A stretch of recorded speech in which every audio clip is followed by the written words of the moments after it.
ఓ నమో శ్రీ లక్ష్మీ వెంకటేశ్వర శ్రీ మహాగణాధిపతి నమ. ఉగ్రం వీరం మహావిష్ణుం జ్వలంతం సర్వతోముఖం నృసింహం భీషణం భద్రం మృత్యుర్నమామ్యహం. ప్రేక్షకులకు నమస్కారాలు తెలియజేస్తూ మనం జూలై మాసంలో మన రాశులకు ఎలా ఉంటాయో తెలుసుకుందాం. జూలై మాసంలో గ్రహాల యొక్క పరిస్థితి ఎలా ఉన్నది, ఏ గ్రహాలు ఎక్కడ ఉన్నాయి తెలుసుకుని మనం ఒక్కొక్క రాశి గురించి కూడా తెలుసుకుందాం. అయితే మరి జూలై మాసంలో గ్రహాలన్నీ ఎక్కడ ఉన్నాయా అంటే మిథున రాశిలోకి వచ్చేటప్పటికి గురుడు రవి మిథున రాశిలో ఉన్నారు. వృషభ రాశిలో శుక్రుడు ఉన్నాడు.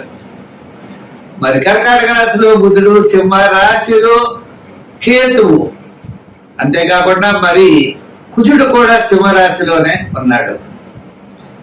మరి సప్తమ స్థానమైనటువంటి కుంభ రాశిలో రాహు ఉన్నాడు. మీనరాశిలో శని. మరి చంద్రుడు 27 రోజులు 27 నక్షత్రాల్లోనూ సంచారం ఉంటుంది. కాబట్టి మనకి మన యొక్క రాశులకి జూలై నెలలో మనం ఎలా ఉంటుంది, ఏ విధమైనటువంటి సులభమైన పరిహారాలు మనం చేసుకోవచ్చు, చేసుకుంటూ ఏ విధమైనటువంటి కార్యాన్ని మనం పూర్తి చేయగలుగుతాం అని మానవుని యొక్క ప్రయత్నం. ఆ ప్రయత్నంతో పాటు దైవ బలాన్ని సంపాదించడం కోసం మనం తప్పకుండా తెలుసుకుంటాం. ఇబ్బందులు వస్తాయి అనుకున్నప్పుడు వాటిని అవాయిడ్ చేస్తాం. అనుకూలంగా ఉన్నప్పుడు కాస్త వేగంగా మన ప్రయాణాన్ని ముందుకు సాగిస్తాం. ఆ విధంగా గ్రహాలు ఎప్పుడు కూడా జ్యోతిషం అంటే కాంతిని ఇచ్చేది, మనల్ని నడిపించేది, మనం చూసుకుని నడిచేది. ఈ విధమైనటువంటి ఆలోచనతో మనం ముందుకెళ్ళాలి. తప్పనిసరిగా ముందుగా మనం మేష రాశి గురించి జూలై నెలలో ఎలా ఉందో తెలుసుకుందాం. జూలై నెల మీన రాశి వారికి ఎలా ఉంటుంది మనం చూసినట్లయితే వ్యయంలో రాహు, జన్మంలో శని, తృతీయంలో గురుడు, తృతీయంలో రవి.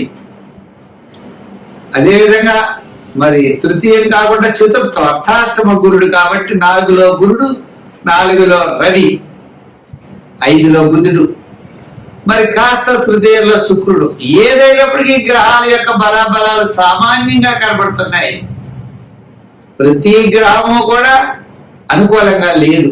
కాబట్టి మనం సామాన్యంగా ఉన్నప్పుడు మిశ్రమైనటువంటి ఫలితాలు గ్రహాలన్నీ చూపిస్తున్నాయి. కాబట్టి విద్యార్థులు జాగ్రత్తలు తీసుకోవాలి. ఉద్యోగస్తులు కూడా రాతపడంలో అధికారులతో జాగ్రత్తలు తీసుకోవాలి. అలాగే వృత్తుల వారు కూడా ఆయా వృత్తులు చేసేటప్పుడు జాగ్రత్తలు తీసుకోవాలి. ఇక వ్యాపారమైనటువంటి ఆర్థిక లావాదేవీల్లో కూడా నూతనమైన వ్యాపార విషయంలో ఆలోచన చేయాలి. పెట్టుబడులు పెట్టేటప్పుడు పార్ట్నర్షిప్ విషయంలో మరింత శ్రద్ధ, జాగ్రత్తలు అవసరమవుతుంది. అంతేకాకుండా ముఖ్యంగా తప్పనిసరిగా ఆరోగ్య సూత్రాల్ని ఈ రాశి వారు పాటించవలసి వస్తుంది. ఎంచేత అనారోగ్య సూచనలు కనబడుతున్నాయి కాబట్టి ఆరోగ్య సూత్రాలను పాటించండి. చిన్న చిన్న ఇబ్బందులతో మీరు గట్టెక్కగలుగుతారు. ప్రతి పని కూడా శ్రద్ధ అనేది చాలా అవసరం. గ్రహముల యొక్క అనుకూలత లేనప్పుడు ప్రవాహానికి ఎదురడం కూడా ఆనందంగా స్వీకరించాలి. ఆ కష్టాలు ఎంతకన్నా కష్టాలు ఏమిటి అనుకోవాలి. అంతేకాదు మనం ప్రయత్నం చాలా గట్టిగా చేయాలి. జ్యోతిషం ఎప్పుడు కూడా బ్యాటరీ లైట్ల లైటింగ్ ను చూపిస్తుంది. నడిచేది, ప్రయత్నం చేసేది మనం చేసే ప్రయత్నానికి దైవ బలం తోడైతే మనం మంచి ఆలోచనలతో వాలుగా ప్రవహించే నదిలో మనం ఈత కొట్టినట్టు వేగంగా వెళ్ళగలుగుతాం.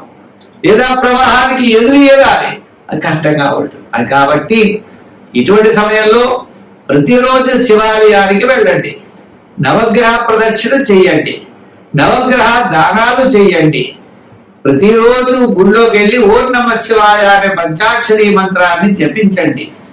ఓం శం శనై చరాయ నమః అనే శని మంత్రాన్ని చదవండి. దక్షిణామూర్తి స్తోత్రాలను చదవండి. రిస్క్ చేయకండి. అంటే ఇబ్బందులైతే లేవు, కష్టాలైతే లేవు, అయితే పనులు వేగంగా పూర్తి అవ్వకపోవడం, అసహనం, చికాకు, సమస్యలు ఉంటాయి. మనం రిస్క్ చేయకూడదు. రాంగ్ రూట్ లో వెళ్ళకండి, ధర్మ మార్గంలో వెళ్ళండి, విజయం మీ వెంట ఉంటుంది. మరి ఆ భగవంతుడి యొక్క అనుగ్రహంతో మనం సర్వత్రా విజయాన్ని పొందగలుగుతామని చెప్పి తెలియజేస్తూ, మరి ఈ యొక్క మీనరాశి వారు మరింత శ్రద్ధ వహిస్తే తప్పకుండా విజయం మీ వెంట ఉంటుంది. స్వస్తి. జూలై నెలలో మేషరాశి వారికి అత్యద్భుతమైనటువంటి యోగాలు కనపడుతున్నాయి. అంటే లాభస్థానంలో రాహు యొక్క ప్రభావం ఉంటుంది. మిగిలిన గ్రహాల యొక్క ప్రభావం కూడా అనుకూలంగా ఉండడం ద్వారా అన్నింటా కార్యజయాన్ని పొందగలుగుతాం. బంధుమిత్రుల యొక్క సహాయ సహకారాలు ఉంటాయి. ఆర్థిక పరిస్థితుల్లో కాస్త మెరుగుదల ఉంటుంది. పాత బకాయిలు కాస్త వసూలు అవుతాయి. మన క్యాలిక్యులేషన్స్ చాలా కరెక్ట్ గా ఉంటాయి.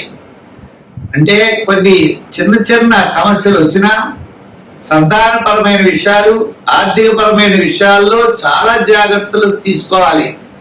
ఎందుచేత అంటే గురుడు తృతీయ స్థాన సంచారం కాబట్టి ఆ తృతీయ స్థాన సంచార గురుడు వలన మనకి అనుకూలమైనటువంటి ఫలితాలు ఉండవు. కాబట్టి మనం జాగ్రత్తలు తీసుకోవాలి. కానీ మిగిలినటువంటి గ్రహాల్లో మనకి ద్వితీయ స్థానంలో ఉన్నటువంటి శుక్రుడు విందు వినోదాల్లో మనం పాల్గొనేటట్టుగా చూస్తాడు. మన యొక్క క్యాలిక్యులేషన్స్ అన్ని కూడా చాలా కరెక్ట్ గా ఉంటాయి. చతుర్థ బుధుడు కూడా ఇబ్బంది లేదు. లాభంలో ఉన్నటువంటి రాహు యొక్క అనుకూలత మనకు విశేషమైనటువంటి ఫలితాలని ఇస్తుంది. తద్వారా కొన్ని ముఖ్యమైనటువంటి నిర్ణయాలు మనం తీసుకోవడం జరుగుతుంది. విద్యార్థులు గత నెల కంటే ఈ నెల అనుకూలంగా విద్యార్థులకు ఉంటుంది. ఉద్యోగస్తులకు కూడా అనుకూలమైనటువంటి ఫలితాలు ఉంటాయి. ఇచేత తృతీయంలో ఉన్నాడు రవి. ఆ తృతీయంలో ఉన్నటువంటి రవి వల్ల ఆత్మవిశ్వాసం, దృఢమైన విశ్వాసంతో మనం ఖచ్చితంగా కార్యజయాన్ని మనం పొందగలం. ఉద్యోగపరమైన సమస్యలు తగ్గుతాయి. నిరుద్యోగులకు స్వల్పమైన అవకాశాలు ఉంటాయి. అధికారుల యొక్క మెప్పు పొందుతారు. కోర్టు వ్యవహారాలు లాభిస్తాయి. ప్రభుత్వ సంబంధమైన అనుమతులు ఈ రాశి వారికి లభిస్తాయి. వ్యాపారపరమైనగా ఎలక్ట్రానిక్స్ వారికి, షేర్స్ వారికి, ఐటీ రంగం వారికి వీరందరికీ కూడా చాలా అనుకూలంగా ఉన్నది. మనకి జూలై నెల ఈ మేషరాశి వారికి అనుకూలమైనటువంటి ఫలితాలు సూచిస్తున్నాయి. శని భగవానుడు ఆయన యొక్క ప్రభావం ఏళ్ళలో ఉన్న కారణం చేత శనివారం నియమాలు పెట్టుకోవాలి. దానాల్లో తిలదానం చెయ్యాలి. అవకాశం ఉన్నప్పుడు కాలు యొక్క మట్టె, రెండవది నల్ల గొడ్డ,